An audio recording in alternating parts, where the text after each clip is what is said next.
right? I forgot what I was going to say. You were talking about, I think just the techniques. I lost my train of thought, but the hierarchy. Oh, just the like the jiu-jitsu, right? Like the IBJJF, for example. I don't know if you're aware of it, but their goal is not to have it be an Olympic sport, but keep the self-defense or the fight aspect of it alive. Of course, it's evolved into something else too, right? Yeah.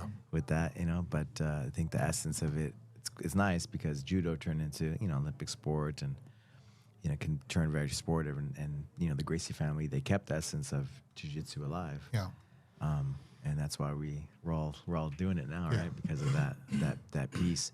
Whereas in the Abu Dhabi, the federation there, they want to make it an Olympic sport, and other groups as well. If you ask me, I think we're better off not becoming an Olympic sport, because I think the track record for combat arts, combat sports, in terms of its relationship with the Olympics, has not been great, right? There's a diluting effect. Turns into something that gets farther and farther removed from its essence as a self-defense expression. I mean, look at Taekwondo. It's just it's not what Taekwondo used to be and what it was supposed to be. I mean, it kind of looks like fencing. Mm-hmm. Yeah, totally something else. Yeah, we had Adam Wardzinski, and he won the Worlds this last year. And he's like, yeah, it shouldn't be an Olympic sport. It should be like what it is. Yeah. And if you're into it, you're into it. If you do it, you do it, and that's enough. Yeah. And it should stay that way. Yeah. But they have some cool things happening, right? With do you follow the ADCC or the CGI? A little bit. Okay. Yeah, a little bit. I'll watch some of the the bigger fights. Yeah.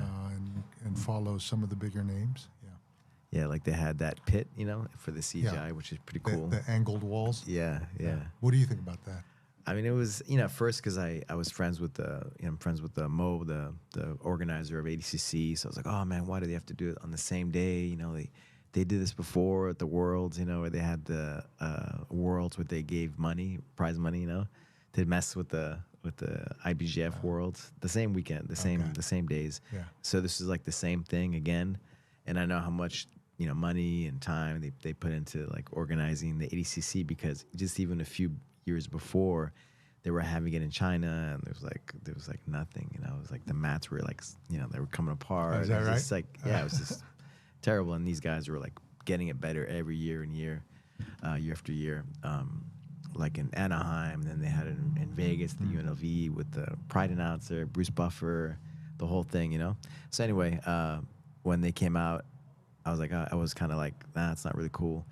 And then when they started doing like their social media things, it was just so hilarious, and it caused so much just attention to be drawn to the event. Yeah.